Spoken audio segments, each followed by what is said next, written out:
Hi, welcome to my channel. Today lunch என்னன்னு பார்க்கலாம் வாங்க. இன்றைக்கி லஞ்சுக்கு முருங்கைக்காய் கத்திரிக்காய் மாங்காய் போட்ட சாம்பாரும் உருளைக்கிழங்கு ஃப்ரையும் தாங்க. சாம்பார் பண்ணுறதுக்கு ஒரு குக்கரில் 50 கிராம் பருப்பு எடுத்து அதை கழுவிட்டு ஒரு டம்ளர் தண்ணி ஊற்றிக்கிட்டேங்க. அதில் மஞ்சத்தூள், ஜீரகம், பெருங்காயத்தூள், பூண்டு ஆட் பண்ணி ஒரு டீஸ்பூன் ஆயில் சேர்த்து அதை க்ளோஸ் பண்ணிக்கோங்க.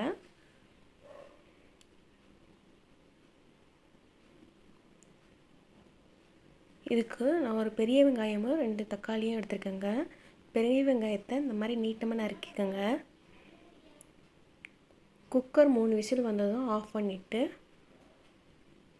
ஒரு கடாயில் ஆயில் ஊற்றி வெங்காயத்தை போட்டு நல்லா வதக்கிக்கோங்க.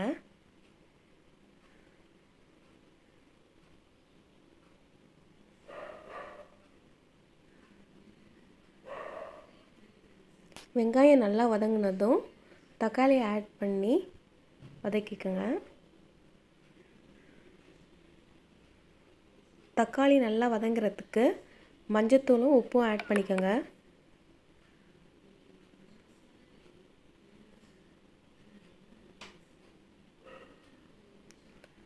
தக்காளி நல்லா வதங்கினதும் முருங்கைக்காயும் கத்திரிக்காயும் ஆட் பண்ணி நல்லா வதக்கிக்கோங்க.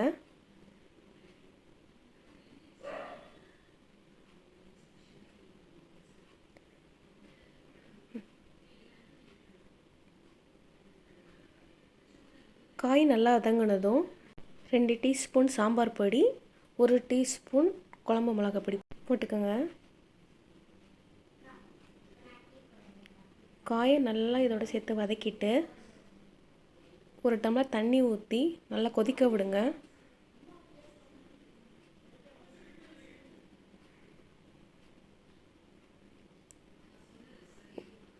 ஒரு கிண்ணத்தில் ஒரு நெல்லிக்காய் சைஸ் புளி எடுத்து ஊற வச்சுக்கோங்க.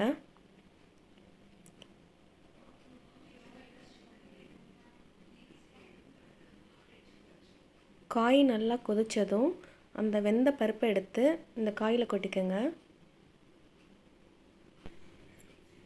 இப்போ கட் பண்ணி வச்சுருக்க மாங்காயை இதோட ஆட் பண்ணிக்கோங்க.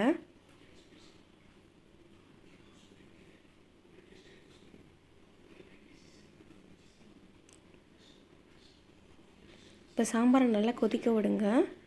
இந்த கரைச்சி வச்சுருக்க புளியை எடுத்து இதில் கொட்டிக்கோங்க. இப்போ தாளிக்க ஒரு கடாயில் ஆயில் சேர்த்து கடுகு, ஜீரகம், வெந்தயம், காஞ்ச மிளகாய் 1, கருவேப்பிலை கொஞ்சம் ஆட் பண்ணி தாளித்து அந்த சாம்பாரில் கொட்டிடுங்க.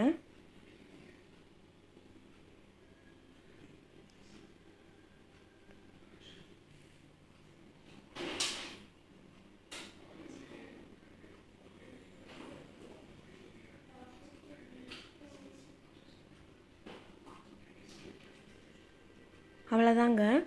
லாஸ்ட்டில் அடுப்பை ஆஃப் பண்ணிவிட்டு கொஞ்சோண்டு கொத்தமல்லி எடுத்து தூவிக்கோங்க. அவ்வளோதாங்க, சாம்பார் ரெடி ஆயிடுச்சுங்க.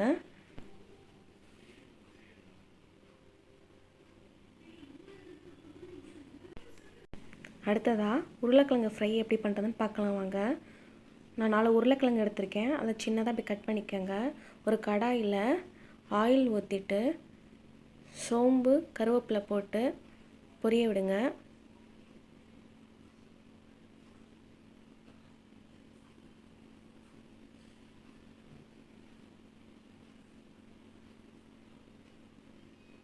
அதுக்கப்புறம் இந்த உருளைக்கிழங்க அதில் போட்டு நல்லா வதக்குங்க.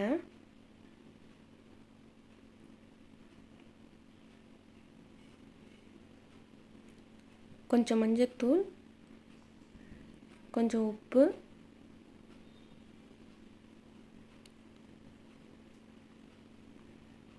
நான் குழம்பு மிளகாத்தூள் தாங்க யூஸ் பண்ணுவேன், நல்லா இருக்குங்க. குழம்பு மிளகாத்தூள் ஒரு 2 டீஸ்பூன் போட்டுக்கோங்க.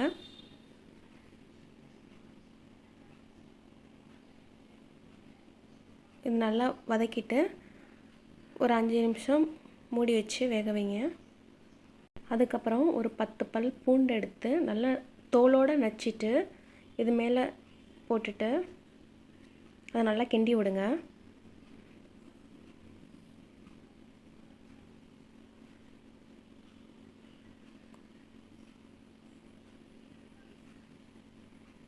5 மினிட்ஸ் கிண்டி விட்டுட்டு அப்படியே ஒரு 5 மினிட்ஸ் சிம்லேயே வைங்க. அவ்வளோதாங்க, உருளைக்கிழங்கு ஃப்ரை ரெடி ஆயிடுச்சுங்க. இன்றைக்கி லஞ்சுக்கு முருங்கைக்காய் கத்திரிக்காய் மாங்காய் போட்ட சாம்பாரும் உருளைக்கிழங்கு ஃப்ரையும் ரெடி ஆயிடுச்சுங்க. இந்த வீடியோ உங்களுக்கு பிடிச்சிருந்துச்சுன்னா வீடியோவை லைக் பண்ணுங்கள். சேனல் சப்ஸ்கிரைப் பண்ணாதவங்க சப்ஸ்கிரைப் பண்ணுங்கள். நெக்ஸ்ட்டு வீடியோட உங்களை மீட் பண்ணுறேங்க. தேங்க்யூங்க.